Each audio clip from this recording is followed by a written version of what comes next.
Ova tema koju ću večeras, koju danas popodne da govorim, je možda meni neka najdraža tema. I o ovom čemu ću da govorim, u stvari, to je moj život, ja se tim bavim već dosta godina. Dosad smo govorili najviše o Bogu. Kakav je Bog, kakav je Božji karakter. Ali ja mislim da je vrijeme da postavimo pitanje, ako je Bog ljubav, ako smo mi doživjeli tu njegovu ljubav, ako smo mi doživjeli njegovu blagodat, kakav onda naš život treba da izgleda? I kakva je naša odgovornost prema ovom svijetu u kome živimo? 11. septembra 2001. godine dogodio se ovaj poznati teroristički napad u New Yorku u Americi. Dogodilo se baš da smo moja supruga i ja u to vrijeme bili u Americi, tako da smo baš prisustvovali svemu što se dešavalo u to vrijeme. Kao što i sami znate, nekoliko aviona su bili oteti od strane terorista.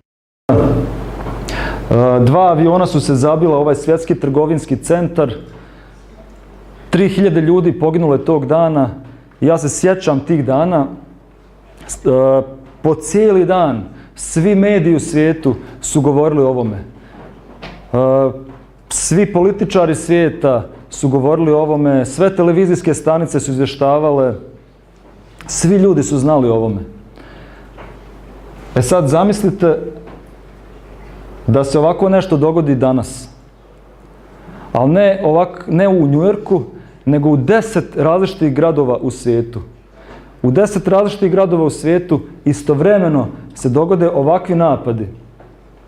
I 30.000 ljudi pogine. Šta mislite šta bi se desilo u svijetu da se to dogodi danas? Jel mislite da bi mediji o tome govorili? Siguran sam da bi svi mediji o tome govorili. Sve vlade svijeta bi se sastale, svi parlamenti bi o tome razgovarali. Kako je moguće da se tako nešto dogodi? A sad zamislite da se to ne samo da dogodi danas, nego da se to isto ponovi sutra. Sutra ponovo 10 terorističkih napada širom svijeta, 30.000 ljudi pogine. A onda ponovo sljedećeg dana. I opet sljedećeg dana. I vi ćete reći to je nemoguće. Ali ja ću vam reći da je to moguće. I da se to dešava. Da se to dogodilo juče, da se to događa danas, da će se to dogoditi sutra. A o tome nijedan medij na svijetu ne govori, nikad se nijedan parlament nije sastao da o tome raspravlja. A danas će u svijetu umrijeti 26.500 djece zbog gladi i bolesti povezanih sa siromaštvom. To će se dogoditi danas, to će se dogoditi sutra, to će se dogoditi prekosutra. Svakog dana na ovoj našoj zemlji umire 26.500 djece i niko o tome ne govori. Novine o tome ne pišu, televizijske stanice o tome ne izvještavaju. Zato što se to dešava nekom drugom. Zato što se to dešava na nekom drugom kraju naše planete. Ove godine će 10 miliona djece umrijeti od gladi.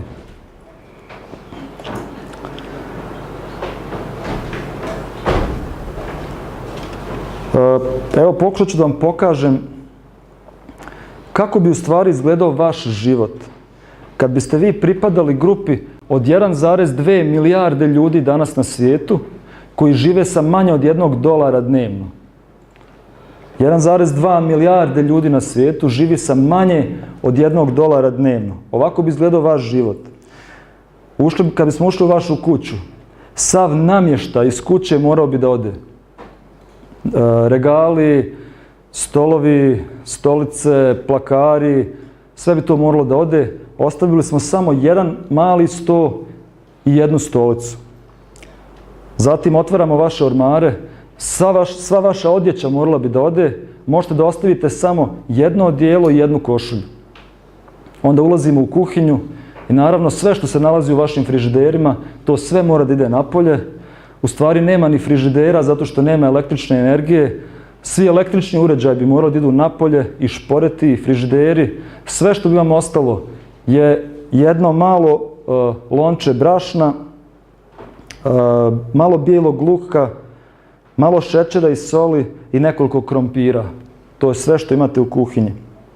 Zatim ulazimo u vaše kupatilo, tekuće vode nema, naravno nema ni električne energije. Na kraju krajeva moramo i kuću vašu da sklonimo, preselit ćete se u garažu ili u šupu.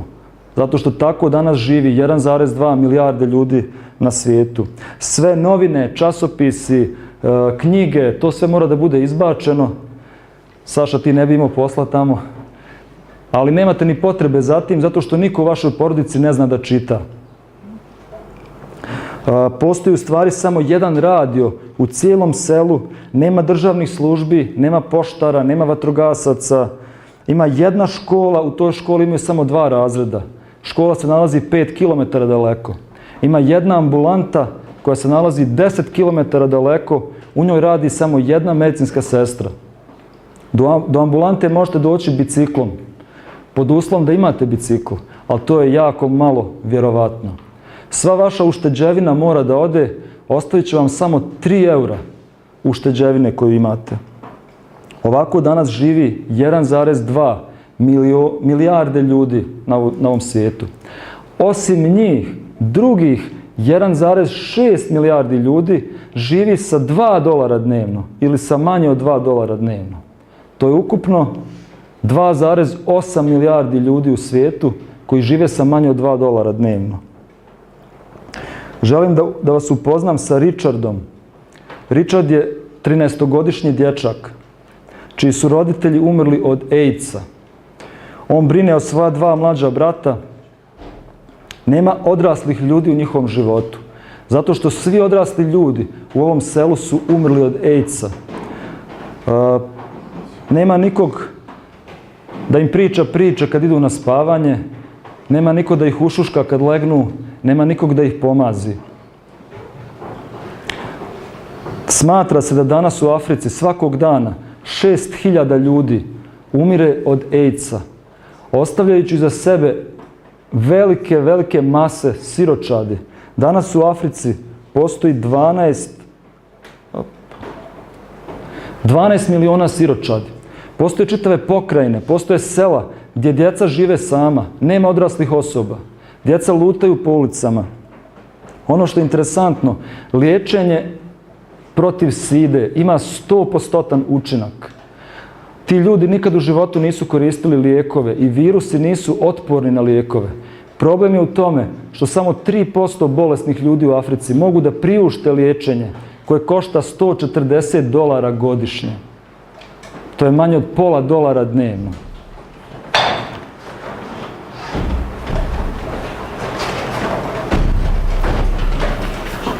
Osim toga, svakog dana u Africi 3.000 djece umre od malarije. Iako je malarija bolest koja se potpuno može izliječiti, ovi ljudi nemaju novca za liječenje, nemaju čak novca da kupe mreže na prozorima da se zaštite od komaraca.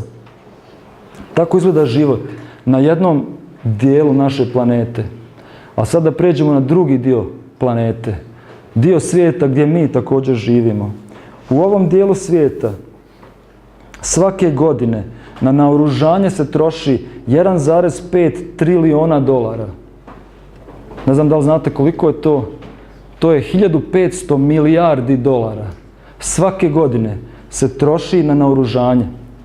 Polovina ove sume koja se godišnje troši na naoružanje bi bila dovoljna da riješi pitanje gladi u svijetu.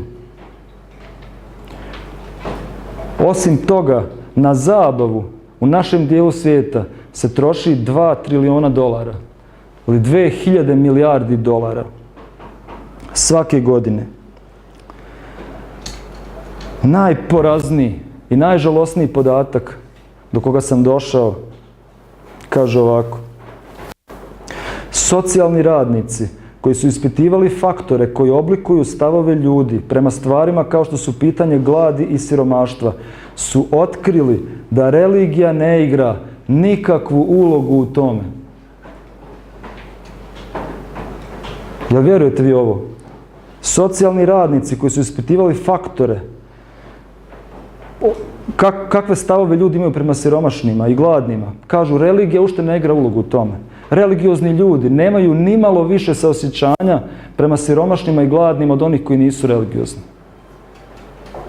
Ja sam jučer razgovarao s mojim prijateljem, ne vidim ga ovdje, Venijaminom. Jel tu Venijamin? Jeste, tu je. Jučer smo zajedno prodavali knjige i pitao sam ga, razgovarali smo, on mi je rekao tamo da u njegovom naselju ima jako puno crkava i puno religijskih zajednica.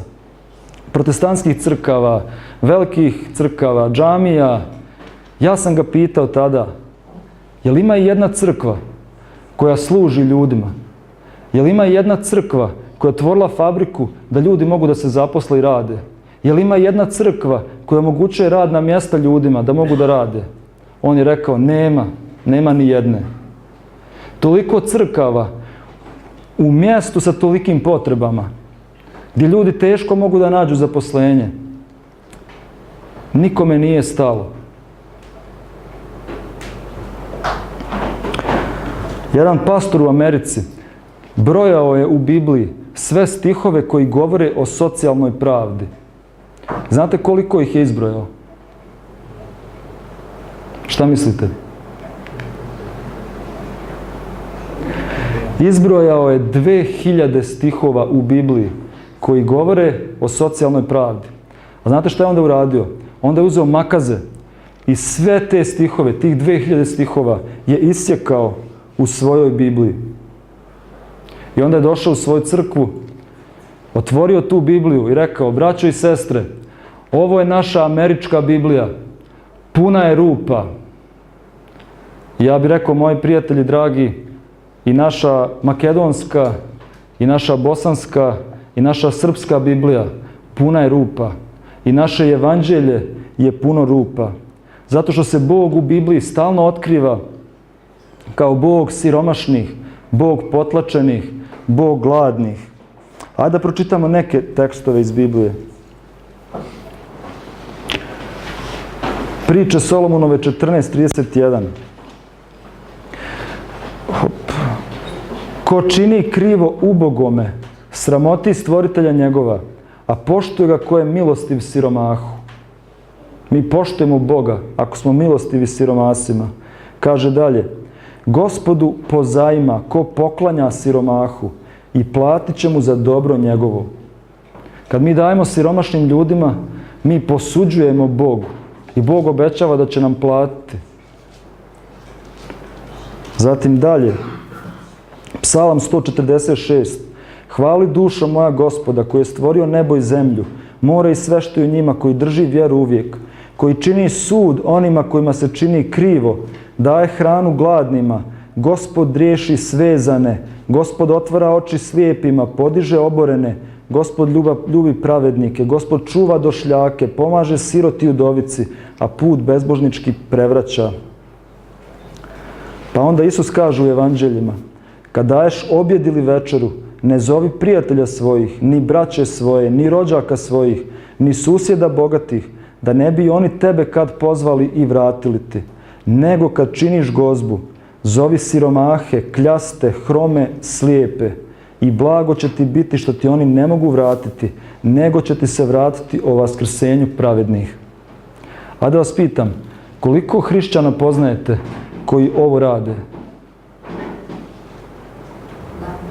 Koliko hrišćana kad prave svoje proslave kući, ne zove svoje rođake, ne zove svoje prijatelje, nego zove kljaste, siromahe, hrome, slijepe. Zbog čega se Bog u Bibliji otkriva kao zaštitnik siromašnih i slabih? Šta mislite?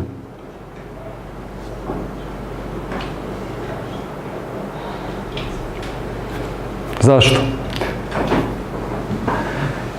Kad je Bog stvorio život na zemlji, da li je njegova ideja bila da na zemlji postoje klasne razlike? Da postoje bogati i da postoje siromašni? Bog je zamislio da ljudi žive u zajedništvu, u jednakosti, da ljudi budu svi jednaki. E sad, malo da se vratimo na Stari Zavjet. Jel se sjećate kad su Izraelci izašli iz egipatskog ropstva, kako je podijeljena zemlja u obećanoj zemlji? U svim okolnim narodima zemlja je pripadala caru, a ljudi su radili za svog cara. Kako je izraelskom narodu? Kome je pripadala zemlja u izraelskom narodu?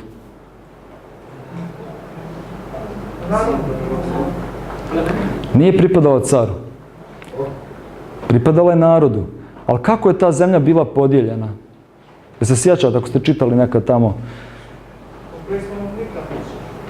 Koliko ljudi ima u plenu? Ok. Znači, bila je ravnomjerno raspoređena prema porodicama.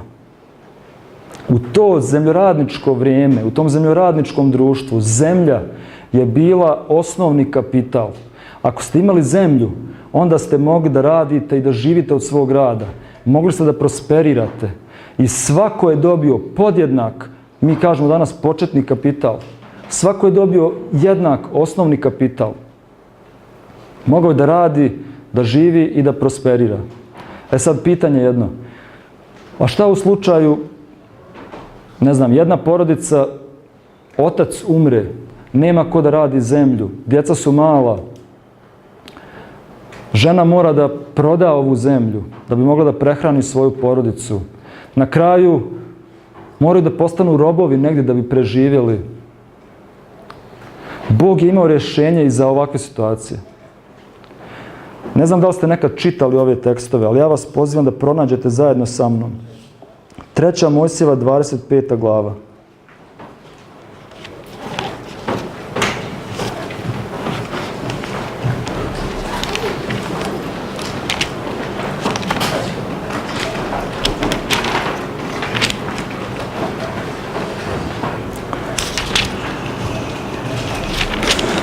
Treća Mojsijeva 25. glava od 8. stiha pa dalje.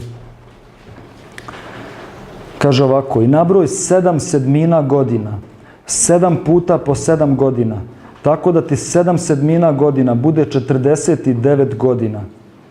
Tada zapovjedi, neka zatrubi truba 10. dan 7. mjeseca. Na dan očišćenja neka trubi truba po svoj zemlji i posvetite godinu 50. I proglasite slobodu u zemlji svima koji žive u njoj. To neka vam je oprosna godina. I tada se vratite svaki na svoju baštinu i svaki u rod svoj vratite se. Oprosna godina da vam je ta 50. godina.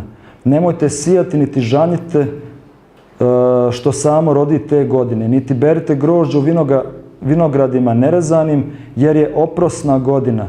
Neka vam je sveta. Sa svakog polja jedite rod njegov. Te godine oprosne, vratite se svaki na svoju baštinu. Bog je dao propis izraelskom narodu i rekao da taj propis svet. Svakih 50 godina je trebalo da se svetkuje ova takozvana jubilarna godina ili oprosna godina. Svakih 50 godina, ako je neka porodica izgubila svoju zemlju, zbog ko zna kojih razloga, ekonomski propala, postala siromašna, mogli su da znaju za 50 godina će se vratiti ta zemlja. Zemlja se vraćala prvobitnom vlasniku i davala im je novi početak, novu šansu za život.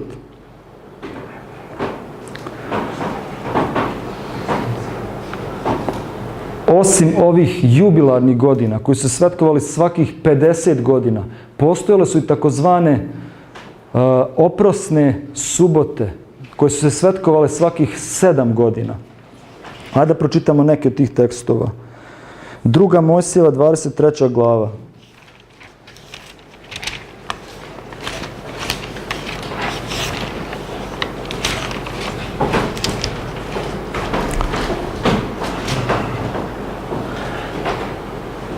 Od 10 do 12 kaže ovako: 6 godina zasjevaj svoju zemlju i sabiraj rod njezin, a 7. godine ostavi je neka počine, da jedu siromasi naroda tvojega, i što iza njih ostane neka jedu zvijeri poljske. Tako radi sa vinogradom svojim i sa maslinikom svojim. Zemlja se obrađivala 6 godina. 7. godine zemlja se nije trebala obrađivati, već sve ono što nikne 7. godine trebalo je da bude ostavljeno siromašnima, da oni mogu da idu i da kupe sa zemlje. Naravno, i zemlja se odmarala svakih 7 godina. Pored toga, svakih 7 godina bila je oprosna godina. Opraštali su se dugovi. Evo da pročitamo zajedno 5. Mojsijeva 15. glava.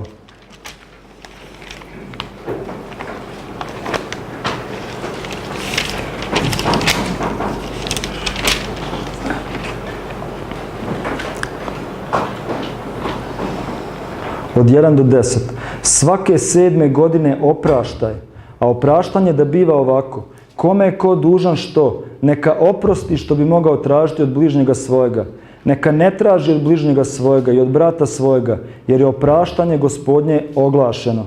Od tuđina traži, ali što bi imao u brata svojega, ono neka mu oprosti ruka tvoja, da ne bi bilo siromaha među vama. Bog nije želio da bude siromaha u izraelskom narodu. I kaže dalje, jer će te obilno blagosloviti Gospod u zemlju koju ti Gospod Bog tvoj da u našetstvo, da je tvoja. I onda 6. stih kaže, ili 7. stih kaže, ako u tebe bude koji siromah između braće tvoje, u tvom mjestu, u zemlji tvojoj koju ti daje Gospod Bog tvoj, nemoj da ti se stvrdne srce tvoje, da stisneš ruku svoju bratu siromahu, nego otvori ruku svoju, pozajmi mu rado koliko mu god treba u potrebi. I čuvaj se da ne bude kakvo nevaljalstvo u srcu svom, pa rečeš, blizu je 7. godina oprosna, da oko tvoje ne bude zlo prema bratu tvojemu siromahu, pa da mu ne daš, a on zato da vapi ka Gospodu na tebe i bude ti grijeh. Bog kaže, kad ti siromah zatraži od tebe, podaj mu koliko traži. A svake 7. godine oprosti sve dugove. Kogod da ti je dužan, oprosti dugove. I nemoj da se plašiš, tebe će Bog blagosloviti zbog toga. Kad ti otvoriš ruku svoju siromasima u svojoj zemlji. I nemoj da razmišljaš, ako siromah zatraži, ti kažeš, sljedeće godine je oprosna godina, pa neću ti dati. Nego daj kad siromah zatraži od tebe, a Bog će tebe blagosloviti. I konačno, svake 7. godine je također bilo vrijeme kad su se robovi otpuštali.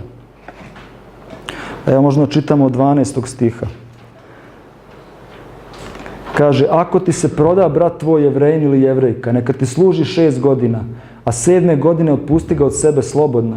A kad ga otpustiš od sebe slobodna, nemoj ga otpustiti prazna, daruj ga čim između stoke svoje, iz gumna svojega, iz kace svoje. Podaj mu čim te je blagoslovio Gospod Bog tvoj i opominji se da si bio rob u zemlji Misirskoj i da te izbavio Gospod Bog tvoj. Zato ti ja zapovjedam ovo danas. Da pokušamo da rezimiramo. Svake 7. godine bila je takozvana subotna ili oprosna godina.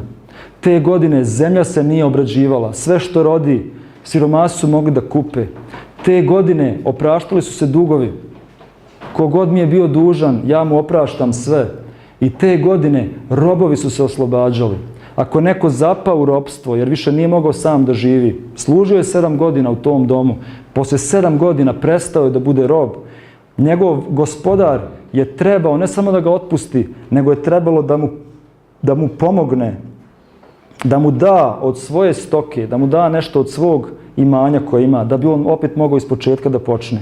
I konačno, svaka 50. godina trebala je da bude najveći socijalni praznik u Izraelu. Te godine dugovi su opraštani, robovi su oslobađani, ali također svako je mogao da se vrati na svoju baštinu, na svoju zemlju koju je možda nekad izgubio.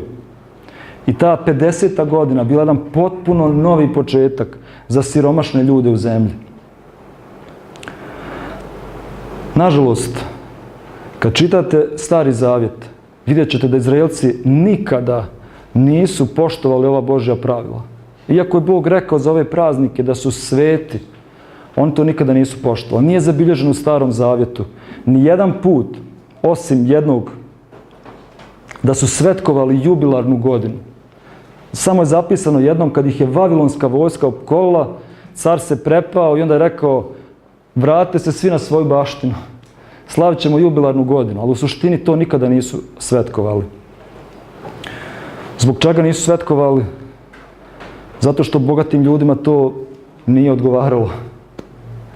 Nisu imali srca, nisu imali osjećanja za one koji su siromašni i koji su slabi. I tako svi starozavjetni proroci, kad ih čitate, oni maštaju o jubilarnoj godini.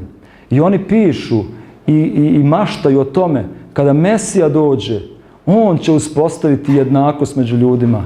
Kad Mesija dođe, on će uspostaviti jubilarnu godinu, oprosnu godinu i tada će se svako vratiti na svoje imanje.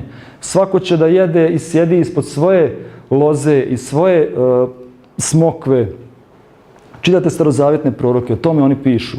I tako je prošlo mnoštvo godina i došao je Isus. Isus počinje svoju službu. Evo da čitamo zajedno kako je on započeo. Evanđelje po Luki, 4. poglavlje. Dolazi u Nazaret, u zbornicu i uzima knjigu proroka Isaije. Evanđelje po Luki, 4. glava.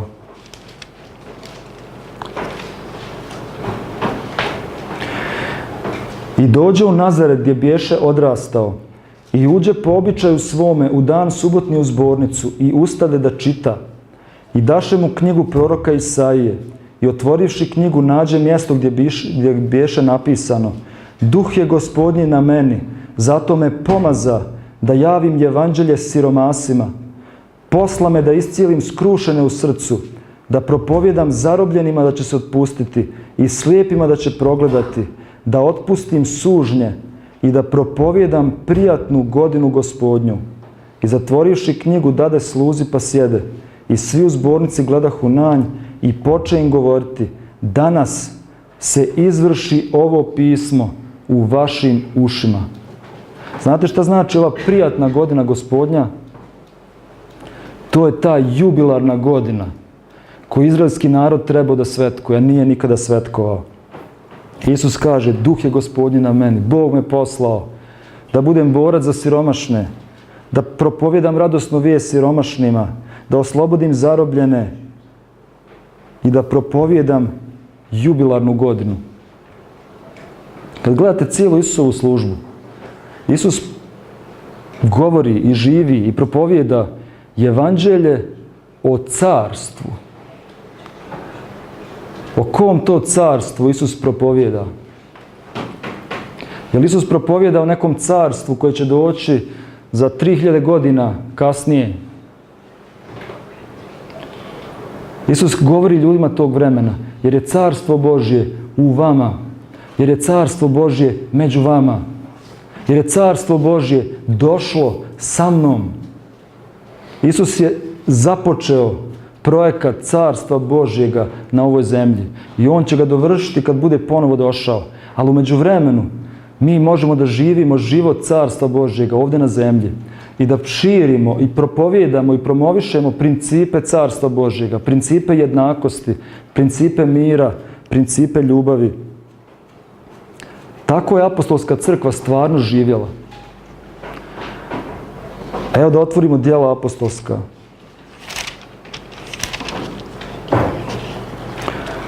4. glava, 32. stih.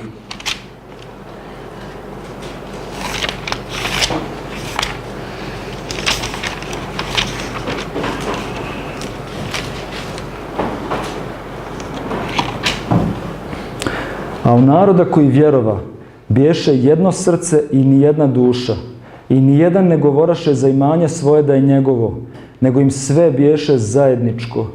I apostoli s velikom silom svjedočahu za vaskrsenje Gospoda Isusa Hrista i blagodat velika biješe na svima njima, jer nijedan među njima ne biješe siromašan. Jer koliko ih god bijaše, koji ima da ih u njive ili kuće, prodavahu i donošahu novce što uzimahu za to, i metahu pred noge apostolima i davaše se svakome kao što kome trebaše. Se sjećate šta je Bog rekao u Starom Zavjetu? Da ne bude siromaha među vama. U apostolskoj crkvi nije bilo siromaha, zato što su bogati prodavali svoje kuće, prodavali svoja imanja i to se davalo svima podjednako.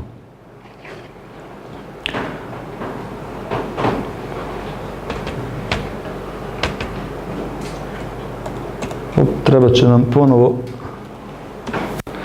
slika, pošto nemam zapisan ovdje citat kojim trebam da pročitam.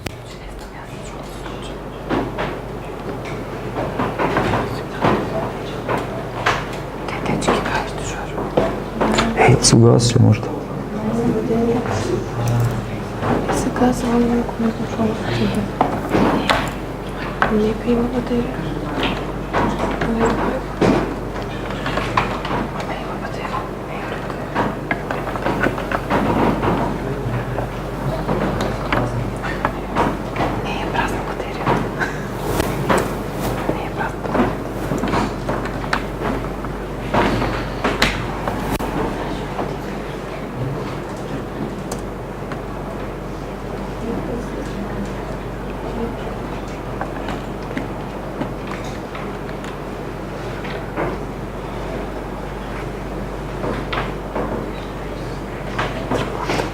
Ne veze, završit ćemo bez toga. Ne, ništa. Kako se restartira?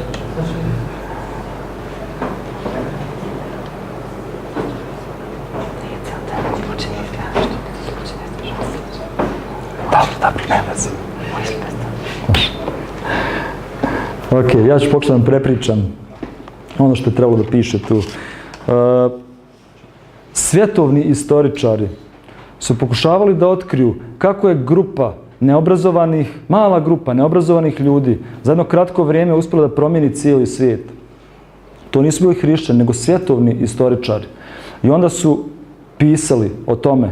Mogu vam kasnije pokazati. Jedan Will Durant, jedan od poznatih istoričara, kazao je da svijet nikada nije vidio takvu eksploziju ljubavi, topline i službe kao u prva 2 vijeka u hrišćanskoj crkvi.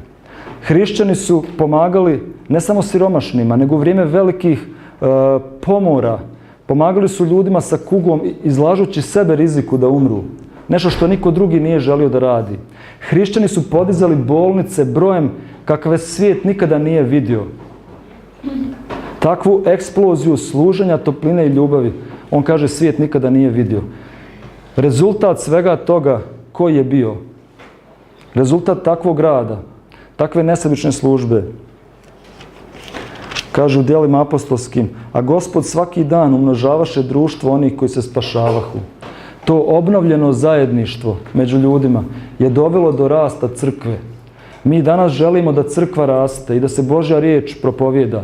A jesmo li mi spremni da platimo cijenu? Jesmo li mi spremni da obnovimo hrišćansko zajedništvo u Makedoniji, u Bosni, gdje god? Jesmo li spremni da se žrtvujemo? Jesmo spremni da mi pokažemo svijetu takvu eksploziju ljubavi i topline kakvu svijet danas nikada nije vidio?